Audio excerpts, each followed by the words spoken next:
в 90-е годы, в начале 90-х годов, я делал большую выставку в Третьяковской галерее, которая называлась «Примитив России». И она охватывала период 18 с 18 до начала 20 века. И у меня был план продолжить эту историю в хронологическом смысле, то есть сделать еще выставку по 20 веку. Но я ушел из Третьяковской галереи, и этот план не состоялся. Перешел в научно-исследовательский институт. И тогда я решил, что то, что я сделал в натуре, можно сделать в виртуальном пространстве. Да? Это была одна сторона дела. Вторая сторона дела состояла в том, что в очень многих странах мира есть такие музеи. В реальности. А в России не было и нет до сих пор. Примитива, да? И первая мысль состояла в том, чтобы сделать такой розыгрыш, который состоял в том, что вот как будто бы в России есть музей Примитива, у него есть сотрудники, там то-то, то-то, то-то, то. Вот. И просто, такой вот, понимаете, да, шутку такую сделать. Когда мы начали работать, мы поняли, что гораздо интереснее сделать не такой музей, который как будто есть, а сделать такой музей, которого нет, но и не может быть. Там есть ряд вещей, которые устроены так, чего в натуре не существует. Посмотрите там на развертки, на 3D, вот эти самые штуки, которые там есть, да. Там все это устроено таким образом, что этого не бывает.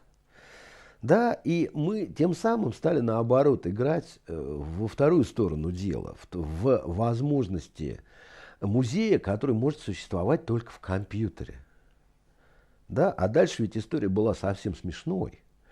Было объявлено, тогда это было все очень модно, это тоже все в 90-е годы, было объявлен какой-то конкурс такой общероссийский разных сайтов. И правила были такие, что на конкурс выдвигают в качестве участников не авторы сайтов, а просто интернет-пользователи.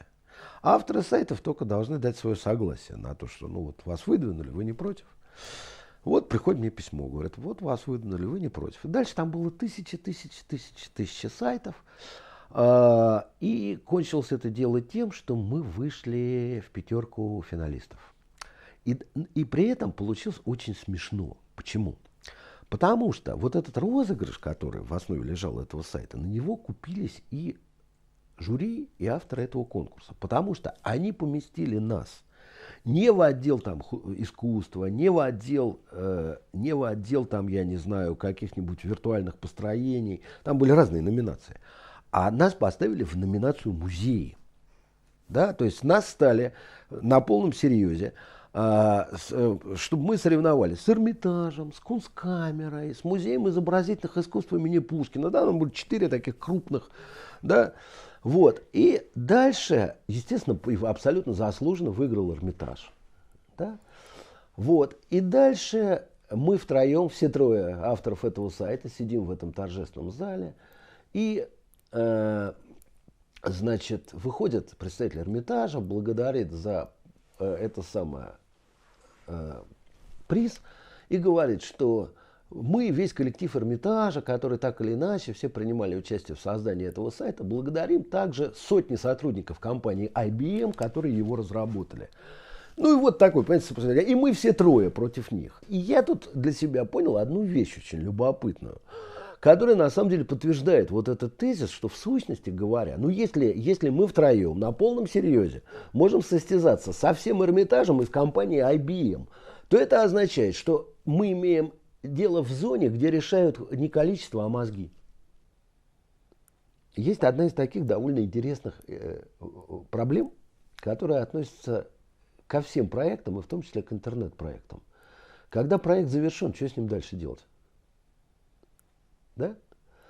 Значит, я свой проект подарил Государственному Российскому Дому народного творчества с тем, чтобы они всю свою текущую выставочную, и там еще появился такой раздел «Клуб». И вот этот клуб, его уже ведут совершенно другие люди, и этот сайт находится в их управлении. И дальше там он в основном, в реальности, там просто идет информация о всякой текущей деятельности и выставках, связанных с современным вот таким наивным искусством. То есть я просто его отдал тем, для кого это в какой-то мере может быть рабочим инструментом. Виртуальный музей устроен по принципу: мы вам покажем такой музей, которого в натуре вы не сможете увидеть. И это относится к разным вещам. Как к техническим трюкам, типа, как бы выглядел этот зал глазами мухи, идущей по люстре. Но это относится и к гораздо более глубоким и содержательным вещам. Например, а как работают реставраторы? Кроме того, в реальном музее есть еще одна проблема, которую могут решать современные технические средства. И это проблема показа тех экспонатов, которые вообще в принципе в музее быть не может. Типа работающая доменная печь, извергающийся вулкан и так далее.